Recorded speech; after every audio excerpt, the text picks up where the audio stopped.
The Czech Republic experienced its hottest day on record for the second straight day on Sunday as the temperature soared past 41 degrees Celsius as an intense heat wave moves its way from Western to Central and Eastern Europe.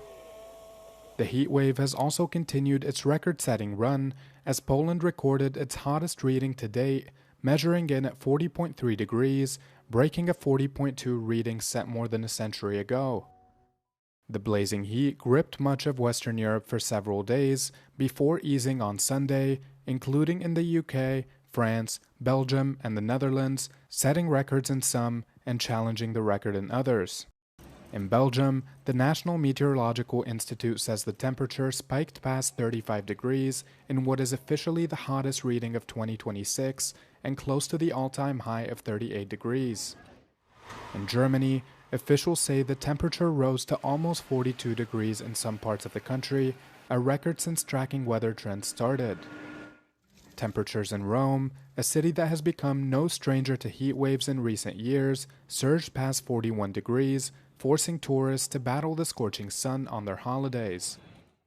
Experts say the heat is expected to sustain for a few more days in the continent before moving eastwards to Turkey and further on to Central Asia. France has seen nearly 1,000 more deaths recorded since the 24th of June as an extreme heat wave sweeps across the country. Funeral services say they are struggling to cope with the spike in mortality that they've seen over the past 10 days. Nous, on a à peu près une quinzaine de décès en tant que PME. Nous ne faisons pas en fait 15 familles en 2 jours. C'est pas possible en fait. En général, on est sur 3-4 familles. Donc là, effectivement, on est x2, x3 sur la situation. Et en fait, c'est surtout qu'on ne peut pas répondre immédiatement en fait aux demandes des familles, puisque on ne sait pas en fait où emmener les défunts. According to Santé Publique France, the death toll is likely to be revised upward as some death certificates, particularly those for people who died at home or in nursing homes, have not been submitted electronically. Depuis la semaine dernière, on a des demandes de plus en plus et depuis ce week-end, notre funérarium est complet.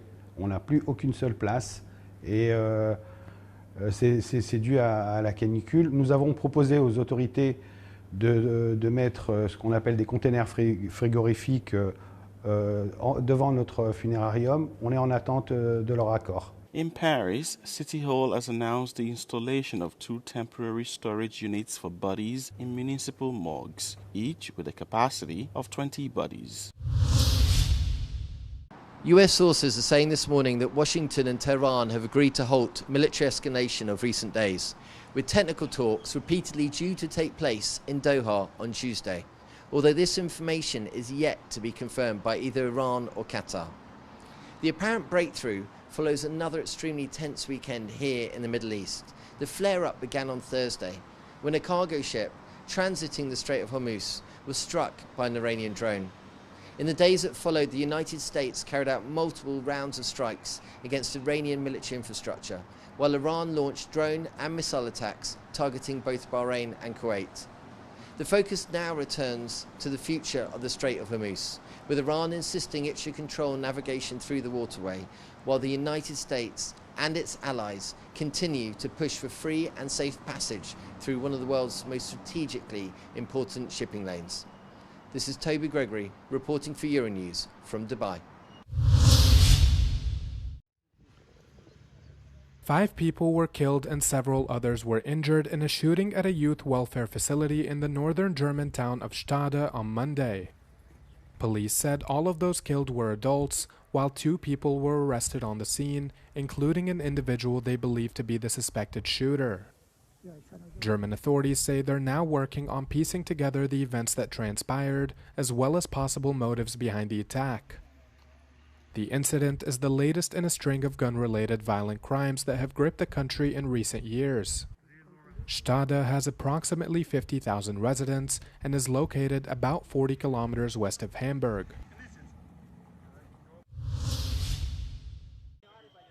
Emergency response teams are continuing the search for any remaining survivors in Venezuela after powerful magnitude 7.2 and 7.5 twin earthquakes rocked the country on Wednesday night, causing widespread damage.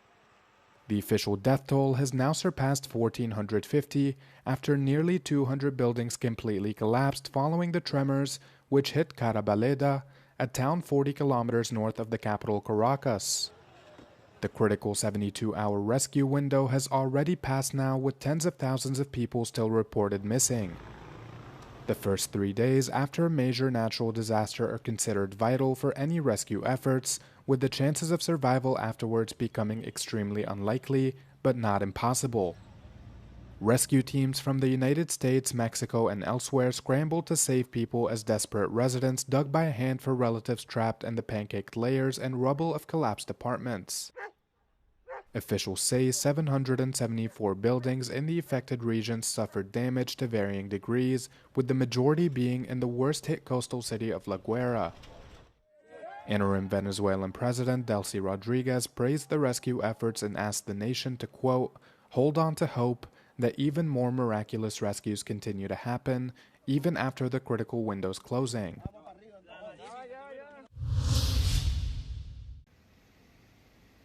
Ukraine kept up its heavy drone assault on Russia, setting fire to a major oil refinery in the south, as President Vladimir Putin acknowledged for the first time on Sunday that the country was facing a certain deficit of fuel and vowed to strengthen protection of oil facilities and boost fuel output.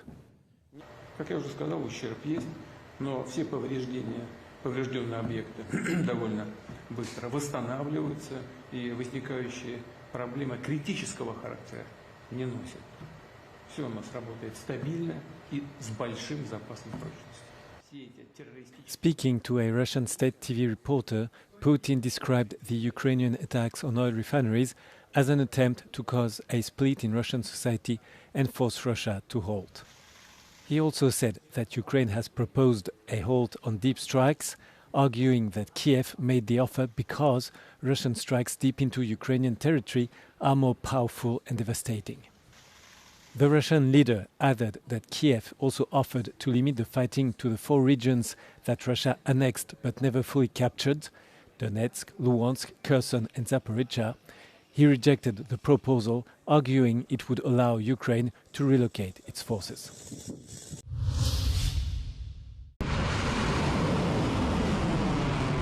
The United States and Iran have agreed to halt their military strikes and will hold high-level talks in Qatar on Tuesday in an urgent effort to rescue the fragile peace agreement, American media reported, citing senior U.S. officials. Speaking on Europe Today, energy and economic analyst Osama Rizvi said the cost of inaction outweighs that of action. If they go down further the path of escalation or a war, we will see a host of problems propping up, from US Treasury yields rising to 5%, which has never happened before. And every time they neared 5%, we saw some sort of good news being released into the market. We will see oil prices once again rising up, election year, and so on and so forth. Whereas the cost of inaction would only be a loss of political capital.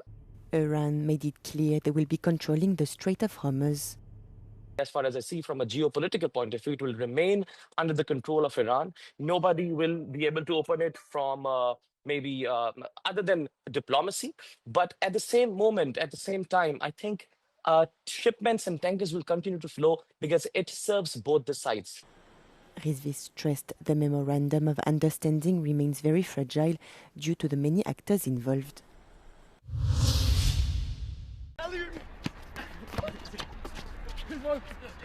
Australia is set to double potential fines to €63 million for social media platforms failing to prevent Australian children from holding accounts.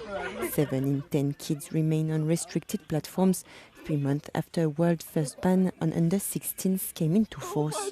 The E-Safety Commissioner is actively investigating non-compliance by 5 major platforms: Facebook, Instagram, Snapchat, TikTok and YouTube.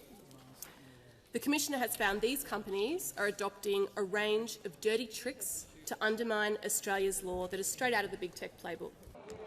The government announced Sunday it would introduce draft legislation this week to double the potential fines. The amendments would also give more powers to Australia's online safety watchdog eSafety to demand information from platforms to test their claims about how under-16s circumvent the ban. The government initially reported more than 5 million children had accounts removed, deactivated or restricted after the law passed. Parliament passed the initial ban with overwhelming support in 2024. Targeted platforms were given more than 12 months to comply.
ไอ้แม่ถ่ายทัน